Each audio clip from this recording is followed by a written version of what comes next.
साथियों नमस्कार, जोहार। जीटी रोड लाइव में आपका स्वागत है। मैं हूं अभिषेक सिंह। साथियों, आज बैकग्राउंड में आपको हमारे ऑफिस की दीवारें नज़र नहीं आ रही होगी, बल्कि आपको हरियाली दिख रही होगी और ये बदलता हुआ मौसम दिख रहा होगा। आप फ्रेम में अभी देख भी रहे होंगे किस तरह से कि इतने धूप होने के बावजूद यहाँ पे चाहे वो विद्यार्थी हो या छात्र छात्राएं हो या तमाम उम्र वर्ग के जो लोग हैं वो भी आपको नज़र आ रहे होंगे अटखेलियाँ करते, घूमते टहलते। लेकिन साथियों, झारखंड का सिर्फ मौसम नहीं बदला है, बल्कि सियासत का भी मौसम में आप भारी बदलाव देख रहे होंगे।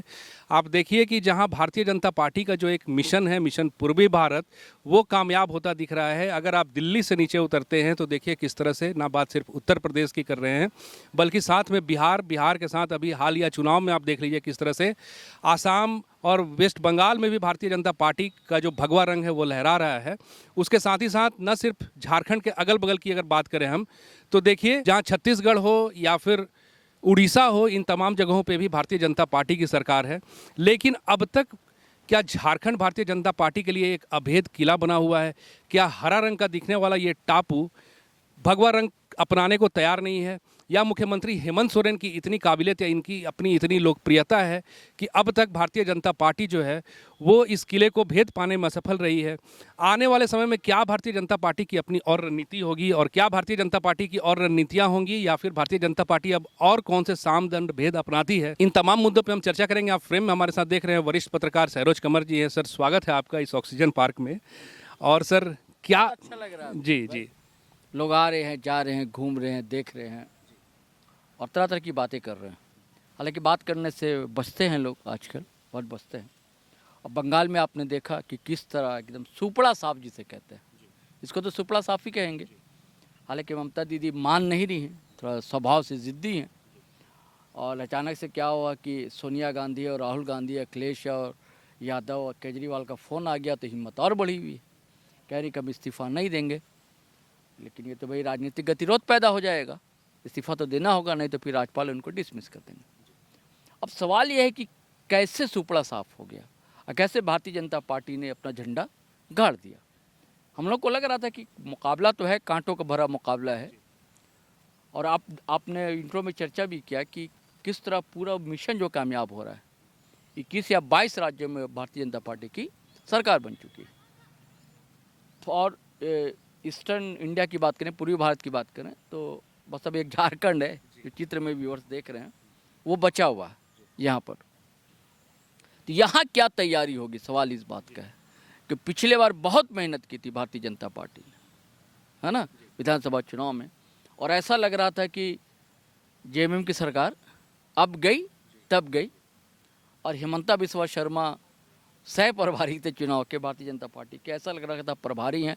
और कभी कभी तो ऐसा लग रहा था कि भैया मुख्यमंत्री वही तो नहीं बनेंगे, है ना, क्योंकि हिमंता और हेमंत इसी की चर्चा होती थी। जबकि अध्यक्षीय भार जो संभाले हुए थे बाबूलाल मरांडी, अता पता नहीं था उससे बाबूलाल मरांडी कहाँ हैं। सारा फोकस जो था मीडिया का हिमंता बिस्वा शर्मा पर था। और उन्होंने लगातार बातचीत भी की थी, ऐसा है ना। और मीडिया में भी ऐसा लग रहा था कि भारतीय जनता पार्टी की सरकार बनने जा रही है। लेकिन जब नतीजे आए तो उसे ही कहते हैं सुपड़ा साफ कहना। यहाँ से भारतीय जनता पार्टी के सुपड़ा साफ हो गया था, उलट नतीजे। जबकि चंपई सोरेन किस स्थितियों में वहाँ गए, उनको ले जाना, और उसके बाद अचानक से बूम हुआ कि भाई टाइगर कोल्हान है। कोल्हान में तो सारी सीटें 16 के 16 झोली में आएंगी। अब बकिया जो 28 रिजर्व सीटें हैं आदिवासी भाइयों के लिए, उन पर भी डेंट पड़ने वाला है, ठीक है। लेकिन ऐसा कुछ हुआ नहीं। चंपई सोरेन जो है सिर्फ अपनी सीट बचा सके कोल्हान में, और 1-2 सीट और कह लीजिए, वो तो रघुवर दास अपनी बहू को जितवा पाए, या सरजू राय, उनका अपना एफर्ट है ना। मुझे नहीं लगता कि चंपई सोरेन का वहाँ कोई असर पड़ा होगा, पूर्वी जमशेदपुर कह लीजिए या पश्चिमी जमशेदपुर कह लीजिए। लेकिन उसने कुछ मुद्दे छेड़े थे भारतीय जनता पार्टी। और मेरा मानना है कि भारतीय जनता पार्टी अपनी लाइन से हटेगी नहीं, है ना। उसकी लाइन है एंटी मुस्लिम, उसकी लाइन है एंटी क्रिश्चियन, उसकी लाइन है एंटी लेफ्टिस्ट, है ना।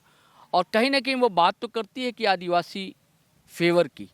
लेकिन आप देखिए, छत्तीसगढ़ में भी सरकार बनी, उड़ीसा में सरकार बनी, और आदिवासी अपने ही ज़मीन से बेदखल हो रहे हैं। बस्तर से लेकर सरगुजा तक देख लीजिए, उड़ीसा में देख लीजिए, आंदोलन छेड़े हुए हैं लोग। तो खैर ये, लेकिन उसका मुद्दा जो है वो बदलेगा नहीं। आसाम देख लीजिए। असम देख लीजिए। तो अब उसकी क्या रणनीतियाँ होंगी, इसकी बात आप कर रहे हैं, तो मुझे लगता है कि उसकी लाइन से हटेगी नहीं भारतीय जनता पार्टी। अपनी जो लाइन है, क्या क्या उसके रणनीतियाँ हो सकती हैं, जो मुद्दे हो सकते हैं, मुझे जो समझ में आता बता रहा हूँ। पहले तो बांग्लादेशी घुसपैठी है, ठीक है, और इसके लिए चंपई सोरेन को लगाया जाएगा कि डेमोग्राफी जो है संथाल में, कोल्हान में आदिवासियों की बदल रही है ना, और जमाई टोला बनता जा रहा है। आप याद कि ये सब शब्द खूब चले थे, ट्रोल हुए थे, जमाई टोला होता जा रहा है। अब मुस्लिम जो है वो आदिवासी बेटियों से शादी कर रहे हैं ताकि ज़मीन कब्जा कर सकें, डेमोग्राफी बदल रही है। और इन सब को लेकर बड़ा मुखर रहते हैं गोड्डा के सांसद निशिकांत दुबे, वो भी रहते हैं। अब बीच में उन्होंने एक मुद्दा भी छेड़ा था, आपको याद होगा, कि भैया बिहार के कुछ ज़िलों को, बंगाल के कुछ ज़िलों को और यहाँ के कुछ ज़िलों को मिलाकर अलग केंद्र शासित प्रदेश बना दिया जाए। लेकिन जब विरोध होने लगता है तो फिर वो बैक टू पवेलियन हो जाते हैं। तो एक वो मुद्दा रहेगा, बांग्लादेशी घुसपैठी, जमाई टोला। भारतीय जनता पार्टी की ये नीति रही है कि समाज को बिखराओ, थोड़ा वोट बैंक खींचो। तो पहले कोशिश है कि आदिवासी को आदिवासी के बीच में, सरना आदिवासी, क्रिश्चियन आदिवासी, है ना। आप इधर देख रहे हैं ये मुद्दा आप देख लीजिए सर, किस तरह से एक, या तो ज्योत्सना किरकेट्टा की बात करें, निशा भगत की बात कीजिए, निशा उरांव की बात करें, या जनजातीय सुरक्षा मंच जो है संघ से जुड़ा हुआ, उनके जो लोग हैं, ये सब करते रहते हैं। तो इस मुद्दे को हवा दिया जाएगा ताकि आदिवासियों का जो वोट है, वो जो एक मुश्त अभी जाता है, कांग्रेस कहा जाता है या इंडिया अलायंस के लिए जेएमएम के पास जाता है, उसमें थोड़ा बिखराव हो और कुछ हमारी तरफ आए। और उसको डेंट करने का बांग्लादेशी घुसपैठी का भी मुद्दा चलता रहेगा साथ में, सरना आदिवासी ये मुद्दा चलता रहेगा साथ में। ये मुझे ऐसा लगता है। भ्रष्टाचार नहीं, ये सब मुद्दा भारतीय जनता पार्टी चलाती होती नहीं, कहने को कहती है, लेकिन मेन मुद्दा उसका वही धर्म रहता है, धर्म रहता है, जाति रहता है। आप वहाँ देख लीजिए ना, बंगाल में क्या हुआ। हाँ, जबकि भाई आपकी सरकार है इतने दिनों से, तो आपने क्या क्या किया, आपको अपना रिपोर्ट कार्ड देना चाहिए। या आपकी जिस स्टेट में सरकार है, वहाँ आपकी सरकार ने क्या क्या किया, आपके क्या घोषणा पत्र थे, कितना अपने ज़मीन पर उतारा, उसको बताना चाहिए। लेकिन वो नहीं, वो जय श्री राम का नारा लगवाएंगे, काली का नारा लगवाएंगे, ये सब सारी बातें करेंगे, बांग्लादेश घुसपैठी की बात करेंगे, काबा मदीना की बात करेंगे, ये सारी बात करेंगे। वो मुद्दे कहाँ रहते हैं बांग्लादेश? अभी आप बंगाल में देख लीजिए, ये सब मुद्दे कहाँ रहे, है ना।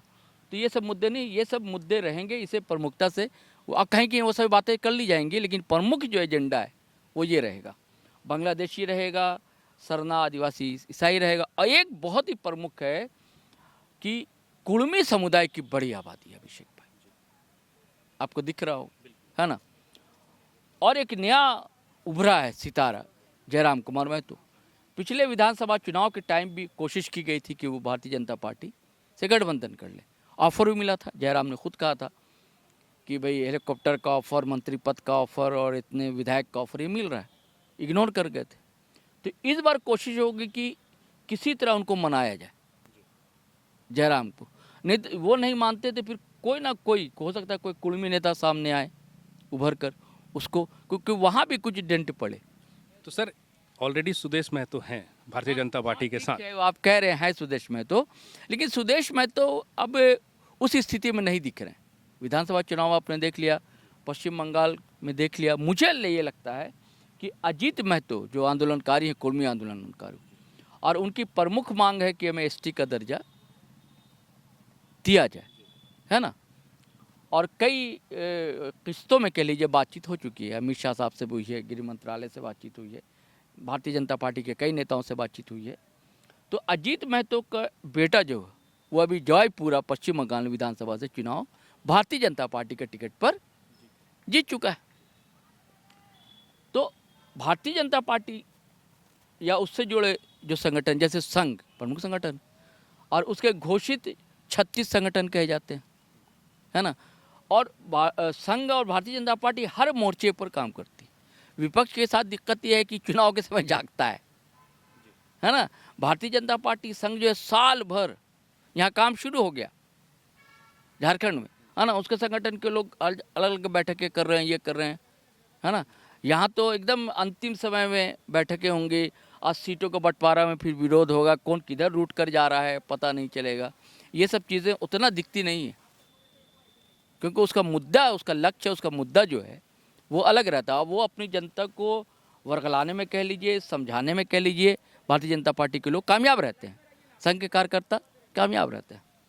तो आप जो कह रहे सुदेश महतो को पश्चिम बंगाल में देख लिया, बिहार में देख लिया। अगर सुदेश महतो मजबूत रहते तो उसी से मैं जयराम से बातचीत क्यों की जाती, नहीं की जाती बातचीत। और उन्होंने तो अपनी ताकत दिखाई लोकसभा से लेकर विधानसभा तक। आंकड़े देख लीजिए सर। आंकड़े देख लीजिए, नई वाली पार्टी।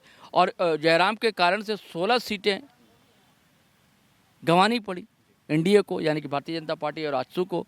मतलब आजसू सुप्रीमो नहीं जीत पाया, बताइए, नहीं इससे बढ़कर। और वो भी मात्र एक सीट पे सिमट गई पार्टी। हाँ, एक वो वहाँ वो भी कुछ ही मतों से जीते हैं। और उनके खिलाफ भी बड़ा विरोध के स्वर है। तरह तरह के उनको जो शब्दावली, जिन शब्दावली का इस्तेमाल करते हैं, गाली गलौज भी करते हैं, बड़ा उनका वीडियो वायरल होता है। तो उनको लेकर भी नाराज़गी है। तो मुझे नहीं लगता कि सुदेश महतो कारगर सहयोगी हो सकते हैं। जयराम महतो यानी कि कुड़मी वोट, आदिवासी वोट का डिवीज़न और जो मुस्लिम वोट ये एकजुट रहता है, उसको थोड़ा सा छिटकाना, ये सब कोशिशें होंगी। और मुझे लगता है घुसपैठ। हाँ, और हाँ, घुसपैठ को के ही बहाने ना। और मुझे लगता है कि हो सकता है कि चुनाव से पहले पहले, उससे पहले पहले कोई एक नई पार्टी सामने आ जाए, या तो आदिवासियों के बीच से आ जाए, मुस्लिम समाज के बीच से आ जाए, ताकि वो कुछ ना कुछ वोट जो है, हाँ, वोट जो है वो काट सके। आपने अभी ये देखा ना, वहाँ पर हुमायूं कबीर खड़े हो गए, 182 जगह उम्मीदवार खड़े करा दिए, है ना। तमिलनाडु में देख लीजिए सर, जो विजय थलापति की पार्टी है। हाँ, नहीं, मैं अभी पड़ोस की हम लोग बात कर रहे हैं, जैसे पश्चिम बंगाल में आप देख लीजिए, वहाँ पर मुस्लिम आबादी ज़्यादा थी ना, तो उसी को डिवीज़न करना है तो खड़ा कर दिया इनको। और लोग तो ये भी आरोप लगाते हैं कि मतलब पता नहीं कितना सच इस बात में, कोई पुष्टि नहीं करेगा खुलकर, कि देखिए वहाँ कांग्रेस अलग लड़ी। अभी एकजुटता की बात कर रहे हैं राहुल गांधी अलग अलग लड़ रहे थे चुनाव। तो ये सब ये फ़ायदा करता है किसे, भाजपा को, कि वोट डिवीज़न हो जाता है। इंडिया अलायंस का वोट जो है, ये मुस्लिम आदिवासी वोट इंडिया अलायंस के ही है ना। अगर मान लीजिए नई पार्टी खड़ी है, कुछ तो वोट काटेगी, 1000 भी, 5-5 हज़ार भी, 2-2 हज़ार भी, 4-4 हज़ार भी कहीं का काटती है वोट, तो फ़ायदेमंद है। वो माइनस वोट इंडिया अलायंस का होगा। तो ये सब रणनीतियाँ हो सकती हैं भारतीय जनता पार्टी की। और अब आपने देखा अचानक सरना कोर्ट का मुद्दा कैसे उठ गया, कैसे अचानक से हेमंत सोरेन बात करने लगे, सरना कोर्ट की चिट्ठी लिखने लगे राष्ट्रपति को और राज्यपाल को, प्रधानमंत्री को, दिल्ली चले गए। उसके बाद देखिए कांग्रेस, उसने भी धड़ाधड़ फिर चिट्ठी तीनों जगह भेज दी, राष्ट्रपति को, प्रधानमंत्री को और इसे राज्यपाल को। तो ये सब मुद्दे उठेंगे। बाबूलाल से भी बातचीत की एक मीडिया साथी ने, तो गोल मोल बात कर रहे हैं कि हम लोग आदिवासियों से अलग नहीं है। आप सीधे बात कीजिए ना कि आपकी सरकार देने जा रही है सरना कोर्ट की, नहीं देने जा रही, ये बात खुलकर कीजिए। ये बात खुलकर नहीं की जा रही। तो ये सारे मुद्दे मुझे लगते हैं, क्योंकि जो आदिवासी अस्मिता का सवाल है, तो उसमें जल, जंगल, ज़मीन, सरना कोर्ट, ये सब सारी चीज़ें जुड़ी हुई हैं। तो उनके काट के लिए तरीका वही है कि उसको दूसरे लाइन पे ले जाया जाए, है ना। उसकी वही लाइन है कि देखिए भाई, आप आदिवासी आरक्षण का लाभ जो है आदिवासी ले लेते हैं, वो आदिवासी जो क्रिश्चियन हो गए हैं, है ना, आपका हक मारी कर रहे हैं। आप ज़मीन पर देखिए जो बाहर से आए हुए मुस्लिम या बांग्लादेशी हैं, वो कब्ज़ा कर रहे हैं शादी करके, है ना, जमाई टोला बन रहा। ये सब मुद्दे को ज़्यादा हवा दी जाएगी। और शहर में थोड़ा बहुत अपना विकास की भी बात कर ली जाएगी, भ्रष्टाचार की भी बात कर ली जाएगी, इसकी भी छौंक लगा दी जाएगी, ऐसा मुझे लगता है। जी, तो साथियों सुना आपने कि अब भारतीय जनता पार्टी का जो अगला मिशन है वो झारखंड है और इसको लेकर के मुद्दों की जो सियासत है वो फिर से शुरू हो गई है। आप देखिए जैसा सर ने बताया कि किस तरह से सरना धर्म कोड की जो आवाज़ है वो फिर से तेज हो गई है। तो कहीं ना कहीं अब आने वाले समय में ये भी दिख सकता है कि एक बार फिर से वो कुर्मी और आदिवासियों का जो अपने अपने आंदोलन है वो भी आगे हो सकते हैं, तेज हो सकते हैं। तो साथियों ये आने वाले वक्त पे है। आज के लिए बस इतना ही, लेकिन जाते जाते आपसे फिर वही आग्रह रहेगा कि अगर आपने हमारे चैनल को सब्सक्राइब नहीं किया तो ज़रूर से कर लीजिए। वीडियो को हमारे लाइक शेयर कमेंट भी ज़रूर कीजिए। आज्ञा दीजिए, नमस्कार, जय हिंद, जय भारत।